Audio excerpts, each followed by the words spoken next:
Friends எல்லோரும் எப்படி இருக்கீங்க? இது வந்து எங்கள் செடியிலே பொறிச்ச ஃப்ரெஷ்ஷான பாவக்காய் வாஷ் பண்ணிட்டு காய வச்சுருக்கேன். இதை வாங்க கட் பண்ணிடலாம். இதை வந்துட்டு எப்படி கட் பண்ணணுன்னு நான் சொல்கிறேன். ரவுண்டாக கட் பண்ணணும். அப்போ தான் வந்துட்டு எடுத்து சாப்பிடும்போது சூப்பராக இருக்கும்.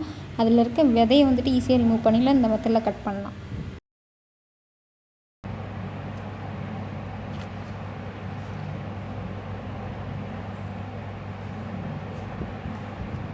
இந்த ஸ்பூனில் எடுக்கிற மாதிரி எடுத்திங்கன்னா ஈஸியாக விதை வந்துடும். நம்ம கட் பண்ணுறதுக்கு ஈஸியாக இருக்கும்.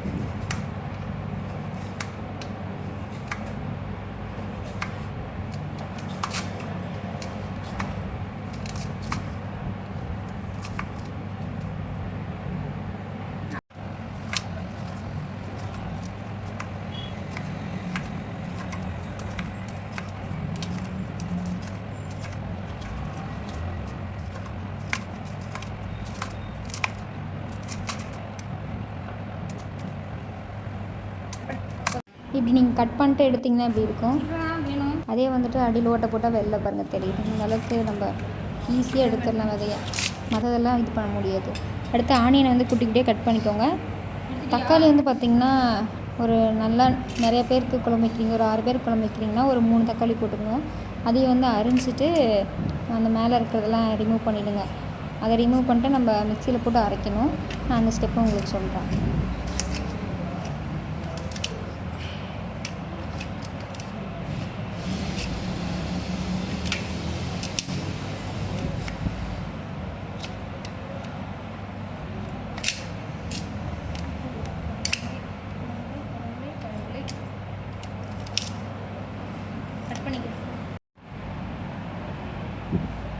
தக்காளி இந்த அளவுக்கு கட் பண்ணிக்கோங்க.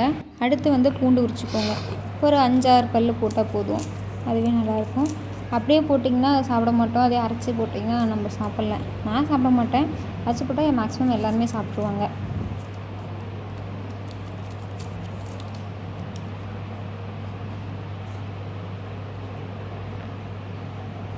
ஓகே, பூண்டு உரிச்சாச்சு. இப்போ வந்து புளி ஊற வச்சுக்கலாம். ஒரு கொஞ்சமாக புளி வந்து ஊற வச்சுக்கோங்க.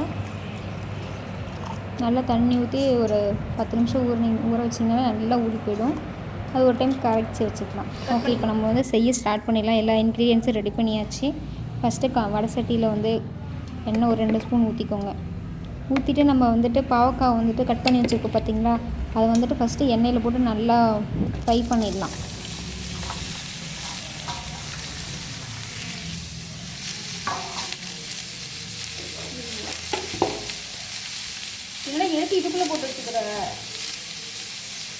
உப்பு வந்துட்டு ஒரு லைட்டாக மேலே ஸ்ப்ரிங்கிள் பண்ணிக்கோங்க. ஏன்னா சீக்கிரமாக வேகும் அப்படின்றதுக்காக. அந்த பழுத்த பழம் போட்டுருக்கு பார்த்திங்களா, அது வந்து கசகாமல் இருக்கும். நல்லாயிருக்கும், டேஸ்ட்டும் நல்லாயிருக்கும். மேக்ஸிமம் பழுத்ததெல்லாம் அவாய்ட் பண்ணிடுவாங்க. நம்ம போட்டுக்கலாம், ஒன்றும் பிரச்சனை இல்லை. அதுக்கப்புறம் மஞ்சத்தூள் லைட்டாக வந்து போட்டுக்கோங்க. போட்டுட்டு நல்லா மிக்ஸ் பண்ணுங்கள். அதுவே கொஞ்சம் தண்ணி விடும். அப்படி தண்ணி விடலைன்னா நம்ம கொஞ்சம் எக்ஸ்ட்ரா தண்ணி ஊற்றி நல்லா வேக வச்சுக்கலாம். இதுலேயே வந்துட்டு ஒரு 70% வந்து காய் வந்துடணும்.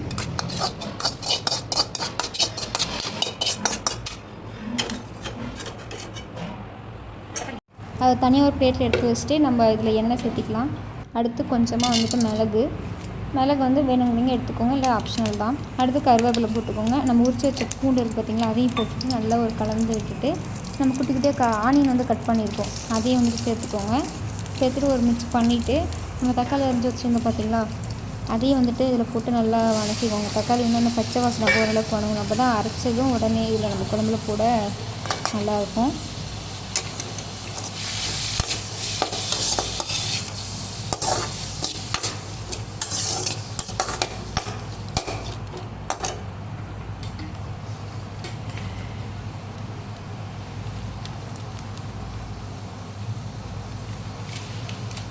நல்லா கலந்து விட்டுட்டே இருங்க, இல்லைனா அடியில் தீஞ்சு போய்டும். ஏன்னா நம்ம தண்ணி ஊற்றலை.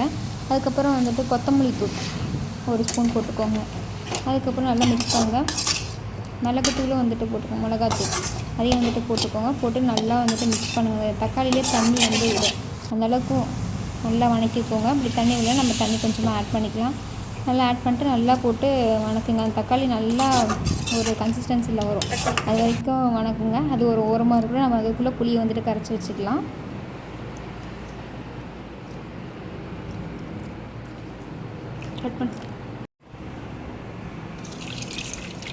புளியை கரைச்சி வந்து அதை தனியாக வடிகட்டி தனியாக எடுத்து வச்சுக்கலாம். நம்ம வந்து தண்ணி ஊற்றினோம் பார்த்திங்களா, அது வந்துட்டு நல்லா கொதிச்சிருச்சு.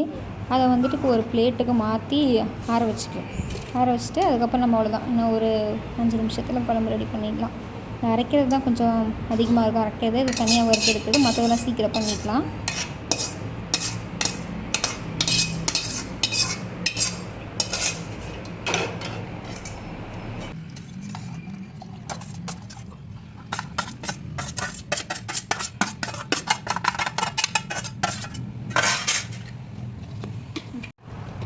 அதே சட்டியில் லைட்டாக ஒரு 2 ஸ்பூன் எண்ணெய் ஊற்றிக்கோங்க.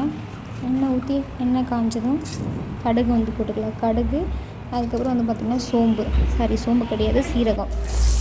இது வந்து போட்டுக்கோங்க. அது பொரியிற வரைக்கும் வெயிட் பண்ணுங்கள். நம்ம கட் பண்ண வெங்காயத்தையே கொஞ்சமாக எடுத்து வச்சுங்க. அல்லது கருவேப்பிலை கொஞ்சம் போட்டுக்கோங்க. நல்லா போட்டு நல்லா வதக்கிக்கோங்க. வெங்காயம் வந்து ஒரு கண்ணாடி ஸ்டேஜ் சொல்லுவாங்கள்ல, அது வரைக்கும் வந்துட்டு வதக்கிக்கோங்க. நல்லா வதக்கின பிறகு நம்ம வந்துட்டு இந்த கட் பண்ணி வச்சுருக்கோம் பார்த்திங்களா பாவக்காய், அதுக்கப்புறம் நம்ம ஒரு மிக்சியில் போட்டு அரைச்சி வச்சுருக்கோம், அதையும் வந்து பார்த்திங்கன்னா எடுத்து ரெடியாக வச்சுக்கோங்க.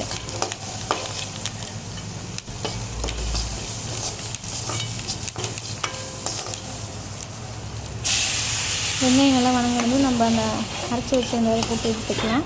அதை போட்டு நல்லா பச்சை வாசனை போகிற அளவுக்கு நல்லா வதக்கிக்கோங்க. அடுத்து தேங்காய் வந்து நம்ம திருவி வச்சுருக்கோம், அதையும் வந்துட்டு அதே மிக்ஸி ஜாரில் போட்டு அரைச்சி நல்லா எடுத்து வச்சுக்கலாம். அரைச்சி எடுத்துக்கோங்க. ஏன்னா நம்ம தேங்காய் வந்து நீங்கள் வேணுங்கிறவங்க யூஸ் பண்ணிக்கலாம், இல்லை தேவையில்லாதவங்க ஸ்கிப் பண்ணிக்கலாம். ஏன்னா நாங்கள் நிறைய பேருக்கு செய்கிறதுனால நான் தேங்காய் ஆட் பண்ணிக்கிறேன். இல்லை ஒரு 3 மெம்பர்ஸ்க்கு செய்கிறீங்க அப்படின்னா தேங்காயை வந்து ஸ்கிப் பண்ணிக்கோங்க.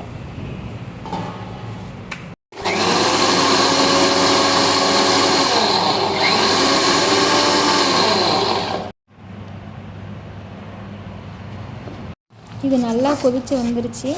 இப்போ வந்துட்டு நம்ம பாவக்காய் வந்துட்டு ஆல்ரெடி வேக வச்சு எடுத்து வச்சுருக்கோம்ல, அதை வந்து ஆட் பண்ணிக்கலாம். நல்லா ஆட் பண்ணிவிட்டு அது ஒரு மிக்ஸ் பண்ணுங்கள். நல்லா கலந்து விடுங்க. அந்த மசாலாவும் இந்த பாவக்காயும் நல்லா மிக்ஸ் ஆகணும். நல்லா மிக்ஸ் ஆகின பிறகு நம்ம புளியை வந்து தனியாக எடுத்து வச்சுருப்போம், அதையும் வந்துட்டு இதில் சேர்த்து நல்லா எல்லாமே நல்லா மிக்ஸ் பண்ணி அந்த அடிவண்டல் மட்டும் அப்படியே எடுத்து வெளியே ஊற்றிடுங்க. ஏன்னா அது எவ்வளோ தான் வடித்தாலும் அப்படி தான் இருக்கும். நெக்ஸ்ட் நம்ம அரைச்சி வச்சுருந்தோம் பார்த்திங்களா தேங்காய், அதையும் வந்துட்டு ஊற்றி நல்லா மிக்ஸ் பண்ணுங்கள். நல்லா மிக்ஸ் பண்ணிட்டு ஒரு கொதி விட்டிங்கன்னா அவ்வளோதான், குழம்பு ரெடி ஆகிடும். இது நல்லா மிக்ஸ் பண்ணணும். மிக்ஸ் பண்ணிங்கனாலே எல்லாமே வந்து ஃபுல்லாக மிக்ஸ் ஆகும்.